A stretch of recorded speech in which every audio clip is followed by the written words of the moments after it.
Lesson 29, Section 2. In this presentation, we'll be looking at verbs with a second aorist, and then the forms of the second aorist. So far, all of the aorist forms we have seen have been formed regularly. For instance, a verb like pao. To form the aorist, first of all, we drop the personal ending to get our verb stem. We add the past augment for the aorist indicative anyway, and then we add to our stem the sigma, characteristic of the aorist, and then we add our aorist endings. If we add e pausa, we've basically said I stopped. Simple past tense in English. This is one of the most regular of all verbs. However, some common Greek verbs have what is called a second aorist. Characteristics of such verbs in the aorist: unpredictable stem changes, endings the same as those of the imperfect or present tense. Now, at least when it comes to the unpredictable stem changes, verbs with second aorist forms are very much like our irregular verbs. Take, for instance, go. In the past tense, it's I went.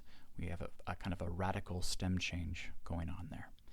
And it just so happens that common verbs in Greek also show kind of radical stem changes, just like our common verbs do too. The following are some common verbs with a second aorist in Greek. We're going to see one or two verbs we haven't really seen before in the present tense, much less the aorist, and we're not responsible for them. They'll be in gray, but we will be responsible for the aorist forms. For instance, balla, I throw.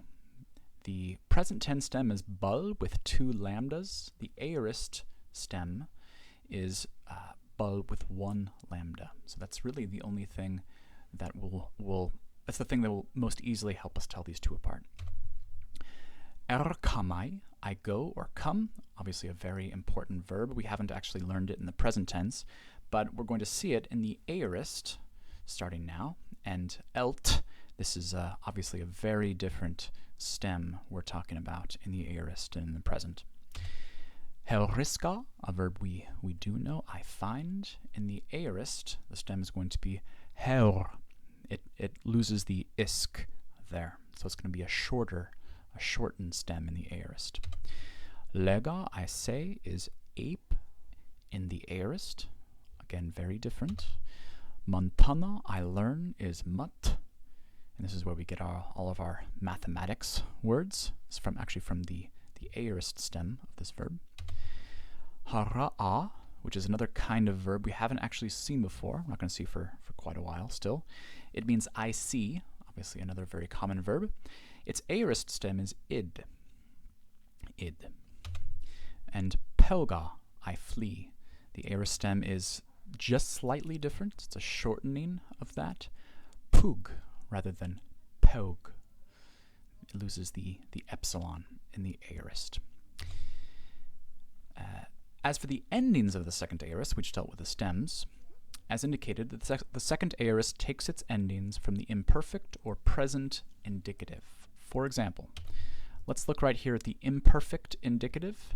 Epoges, you were fleeing. This is how you might translate the imperfect tense of this verb in the second person singular. Now the aorist indicative of this verb, pelga, is going to have the same ending, the s, and it's going to have the new stem, the changed stem, epuges. A very slight difference, again, between those two. Now for the other moods, the imperative, subjunctive, and optative moods, we're not going to turn to the imperfect for our endings. We're going to turn to the present for our endings. So the present of this verb in the imperative is pelge, flee. This is second person singular again. Subjunctive is pelges, and then pelgois in the optative. We can't really give a translation for the subjunctive or the optative without some sort of context. So these endings here are going to be the endings we find in the second aorist of this verb in the other moods right here. So epuges, you fled, there in the indicative. Puge, flee, in the imperative, the aorist imperative. Puges, aorist subjunctive. Pugois, aorist optative. Because the second aorist takes these same endings, doesn't have its own endings, the only sure way to identify it is by its stem. So right here we see that the only difference between these is the stem. We know we're dealing with a second aorist, or the aorist of a verb with a second aorist, when we see the aorist stem. Otherwise we're dealing with the imperfect tense in the indicative or the present tense in the other moods. The following is the full conjugation of pöga in the second aorist. So we'll start with the imperfect, which we were just looking at. Pöga, I flee. Epögon, I was fleeing. Epöges, you were fleeing. Again, to get to the aorist, second aorist indicative, we take the same endings, and we're still going to have that past augment there. All we do is change that stem, pög, to pug. It's the only thing we're doing. That gives us the second aorist indicative. I fled, you fled, he, she, or it fled, etc. Past augment is going to help us recognize that. Aorist stem, pug, second aorist stem, and then the imperfect endings. Now again, for the other moods, imperative, subjunctive, optative, and the infinitive, which we are responsible for now, we are going to see the endings of the present tense. So I'm going to load this with all of the present tense forms here. So pöge, you flee.